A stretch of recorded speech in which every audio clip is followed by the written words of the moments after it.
Oh Christ, oh God, it's a YouTube video. But not just any old YouTube video, it's one of those listy type YouTube videos where somebody whose opinion ultimately does not matter will list something arbitrarily in a descending order. So, top 5 upcoming indie ARPGs in 2021. Number 5. This gem, it was given to you at birth. Keep it with you at all times. It will lead you to your destiny. With it, you will prove that you are no witch, but a god.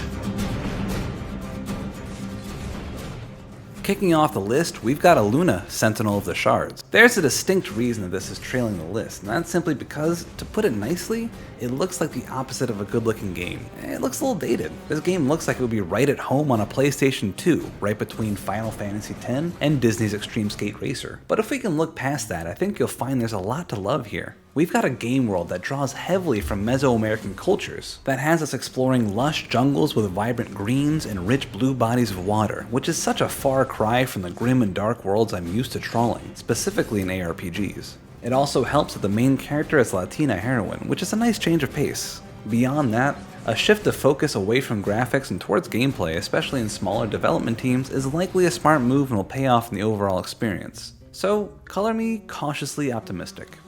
Number 4.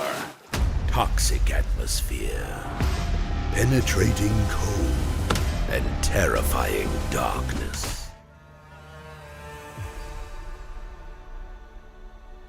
Gatewalkers is probably the most unique game on this entire list. It takes a traditional ARPG formula and adds in survival mechanics like hunger and thirst, as well as the need to brave the elements. If you get cold, you need to seek fire. If you're under the hot sun, you gotta seek shade, etc, etc. It's also got a clear inclination towards co-op, which is a cool twist on a traditionally single-player genre. It's these elements that simultaneously make me excited and cautious about this game. Some people might find the shifted focus refreshing and interesting, while other people might find it cumbersome. However, it's worth noting that the game, which is currently in open alpha, already has a small but passionate player base that gives it glowing reviews. So if you think the mechanics sound like a fun addition, I don't think you'd be disappointed with Gatewalkers. Number 3. This is, or was, the Ascent Group main metropolis. Like you, most people have contracted their entire lives away to get here. Workers or indents, slaves in all but name.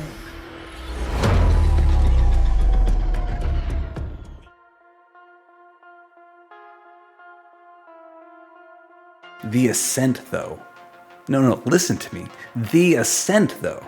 The Ascent is the only game on this list that's here solely because it looks mind-numbingly fun. Like, I watched the trailer and I either needed to punch something or get punched by someone just to deal with a surge of adrenaline. Either way, I was going to Punch City, USA, America. Cyberpunk aesthetic, it's not my jam. I feel like reality is inching a little too close to people being purchased wholesale by Johnson & Johnson as is, but dear sweet baby Jehovah, would I not give a sock full of quarters to blow up aliens or mutants or robot or whatever the fuck for a full goddamn hour. Machine guns, flamethrowers, crazy mobility, throw in a grappling hook and some intravenous gravy, and I'm never leaving the spot again.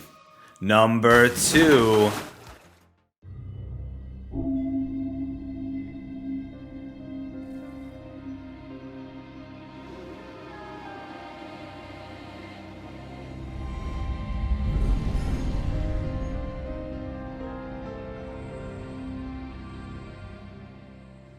Sands of Aura makes me feel something that I can't quite place. It's not nostalgia, but it's close. It's got this really strange art style that's somehow towing the line between sweet and dark, almost like Hollow Knight or if Ico ate a bunch of Legos. I was struggling for a while on where to put Sands of Aura on my list, but then, like a catchy song, it kept sort of worming its way into my head. I kept thinking about the weird clashing visuals and the exaggerated characters and the almost Final Fantasy-esque score. And it turns out, I'm just pretty excited about this game, but I can't really explain why. I might have a brain tumor. Also, for what it's worth, the gameplay looks really solid. Number 1.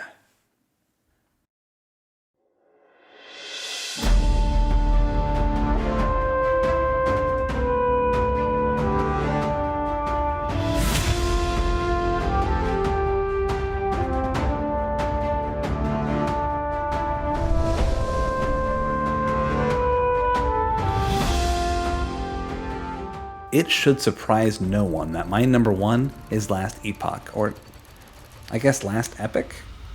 I don't know. Last Epoch just sounds, no offense, really dumb, so I'm just gonna keep on saying Last Epoch, and you guys can suck it up. It started off as a decent enough game, if not one that would fall squarely in the middle of the pack.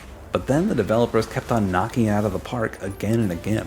It's 100% clear from the way that the story has progressed that 11th Hour Studio has grown leaps and bounds in the arena of visual storytelling and world building. But if you're looking for a real earmark of how impressive this game has grown, simply play the new Rogue class. It feels incredibly fluid and satisfying to play, and every skill interaction is thought out to the nth degree, where you can play the class for hours and hours and still stumble upon new unique combos. There are some mechanics present in the game that I don't really love, like loot gambling or punishing a player for experimenting with their skill loadout, but all in all, I'm always happy to pick up Last Epoch and play, and I can't wait to see what this game is when it's fully realized.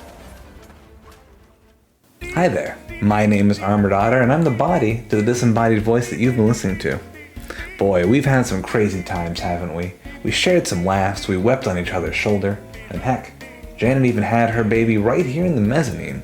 If you want to keep these good times rolling, I suggest subscribing to the YouTube channel for content.